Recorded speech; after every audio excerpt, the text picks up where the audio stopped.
Do you have a natural first aid kit? Well, I'll give you some ideas. Hey, I'm Dr. Patty Barch. I'm a traditional naturopath, founder and owner of Naturally Unbridled Wellness and naturallyunbridled.com, where we focus on wellness solutions, not disease management. This is Down the Ridge with Dr. Patty. Dr. Party, yes.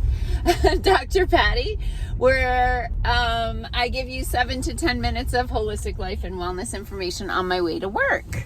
This is not medical advice. This is for entertainment purposes only, and I am not the boss of you. Okay, so this is basically part 2 of, come on, baby, engine's cold. This is part 2 of the natural medicine cabinet or natural first aid kit. Okay, so yesterday I talked about a variety of things. You can go back and watch that video, and today I'm going to talk about just some other things that kind of pop to mind. Okay, so things that we like to have on hand for emergencies. So one is peppermint essential oil. So this needs to be a high quality essential oil. I use the Young Living brand. The doTERRA brand is also good. Beyond that, I don't really know any other brands by name that are suitable for ingestion. So I'm just going to say that I know that those two are.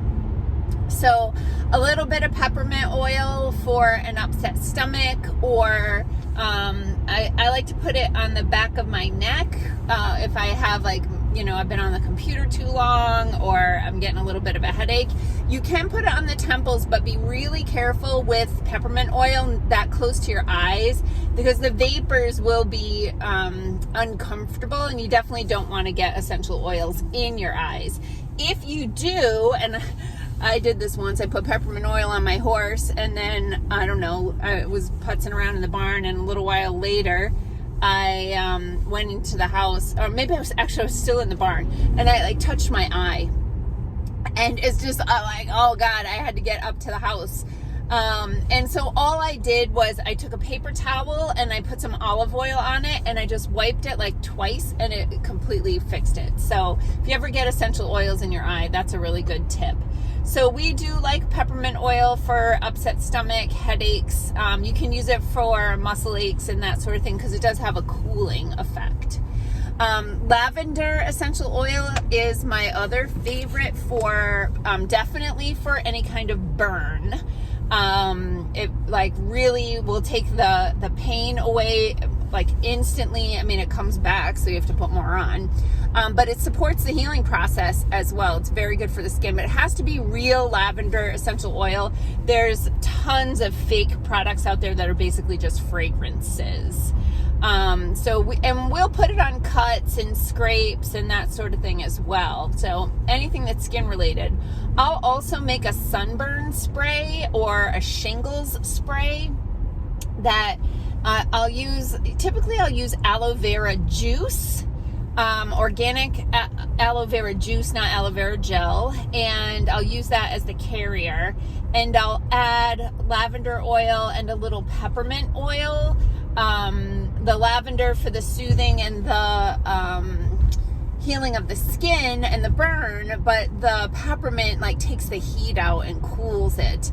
So I'll just put a few drops of those in a little spray bottle with aloe juice for burns. For shingles, I'm going to probably also include something like frankincense or helichrysum essential oils. So those are, one more essential oil that I did want to talk about is a eucalyptus. So I really love the blend from Young Living that's called RC, and I think the RC is for respiratory congestion. This is one of my favorite oils. I actually keep it on the nightstand. You ever have those nights where you get just a head cold and your sinuses are just completely closed up? So I've had those nights where I wake up and I can't breathe at all through my nose, like a mouth breathing, and that's usually what wakes me up because your mouth dries out. And I can't smell the essential oil because I can't get any air through through my nose. So what I've done is I've taken that RC essential oil, which is a blend of eucalyptus with a hint of peppermint, and I put it on the tips of my toes. The tips of the toes are a reflex point for the sinuses, and I kid you not, within minutes I can breathe through my nose. It's magical. So those are kind of 3 essential oils I'll touch on today. One other thing that I wanted to touch on today is menstrual cramps, because this is a big thing for a lot of women.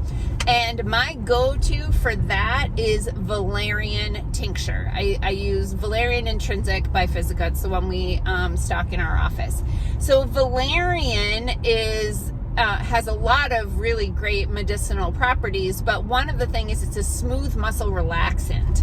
So you have skeletal muscle, you have smooth muscle, and the smooth muscle is in like the uterus, it's in the wall of the intestines, in the arteries. And so if you take valerian, it can really help with menstrual cramps. So what I'll typically recommend is basically if you feel cramps starting, you can take anywhere from 1 to 5 milliliters. 5 milliliters is a teaspoon.